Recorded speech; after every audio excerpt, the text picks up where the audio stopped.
Country line dancing exploded in the 1990s with songs that turned country music into a full-body experience. The songs emptied bar stools and filled dance floors from Texas to Tennessee and everywhere in between. In the 1990s, a handful of country hits didn't just climb the charts, they launched a cultural movement that put millions of Americans in coordinated rows, stomping, sliding, and kicking in perfect unison. This is the story of the most iconic 90s country line dance songs ever. To understand how this explosion happened, you have to rewind to 1980. That's when John Travolta strapped on cowboy boots and rode a mechanical bull in Urban Cowboy. The film earned $53 million against an $11 million budget, and its soundtrack went platinum in less than 2 months. For millions of Americans, this was their first glimpse into the world of honky-tonks and Western dance halls. The choreography in that film was designed by Patsy Swayze, yes, Patrick Swayze's mother, and she adapted square dancing into a formal grid style that audiences could follow visually.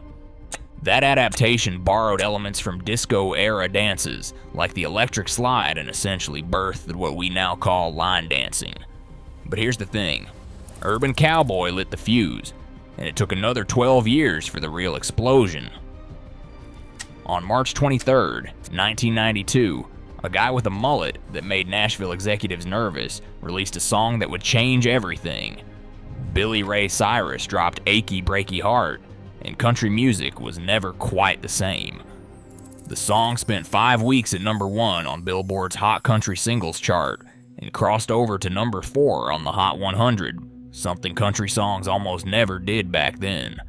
It became the first country single to go platinum since Kenny Rogers and Dolly Parton's Islands in the Stream nearly a decade earlier.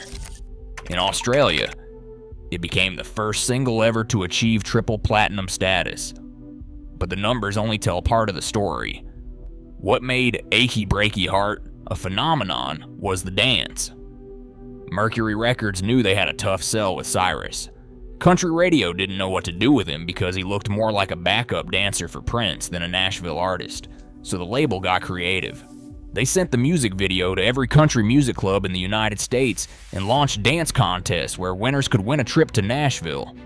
They deliberately targeted women, knowing how audiences reacted to Cyrus in live shows. The strategy was revolutionary, and the line dance steps were eventually added to physical education curriculums in schools across the country. Was the song universally loved? Absolutely not. VH1 and Blender ranked it #2 on their list of the 50 most awesomely bad songs ever. Cyrus himself made fun of it on his daughter Miley's show Hannah Montana, playing a character who calls the phrase achy breaky the dumbest thing he's ever heard. But love it or hate it, that song kicked open the door, and what came through that door was something no one expected. Right on its heels came Boot Scootin' Boogie. Here's the fascinating origin story. A choreographer named Bill Bader spotted the title on an Asleep at the Wheel album in 1990 and thought it would make a great dance name. He bought the tape, built choreography around it, and when Brooks and Dunn recorded their own version for their 1991 debut album Brand New Man, the song became unstoppable. It was their 4th consecutive #1 single. But Ronnie Dunn later admitted that the label was actually afraid to release it.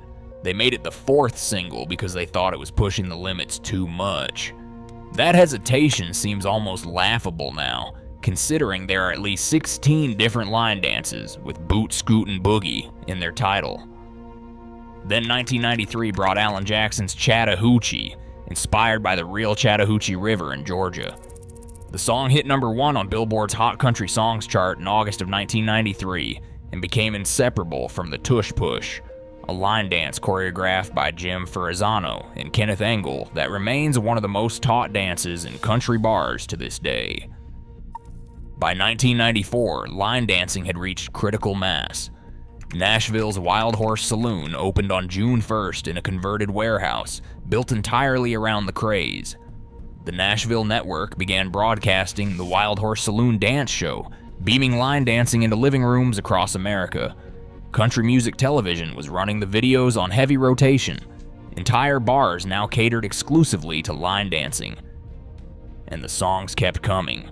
While Garth Brooks was breaking records as the best-selling country artist of the decade, and George Strait was perfecting the two-step tradition in honky-tonks, the line dance craze continued building momentum. Tracy Byrd released Watermelon Crawl in July 1994, peaking at number 4 on the country charts. Choreographer Sue Lipscomb created the accompanying dance at the Cadillac Ranch nightclub in Illinois. The song references a watermelon festival, and there really is one, the annual Watermelon Days Festival in Crisp County, Georgia, running since 1949, though the music video was actually shot in McEwen, Tennessee. That same year gave us one of the strangest entries in line dance history, Cotton Eye Joe by Rednecks. Here's what most people don't know. Rednecks was a group of Swedish producers who created a techno-country hybrid, then invented a completely fake backstory claiming the band members were rescued from an uncivilized village called Brunkeflo in the backwoods of Idaho.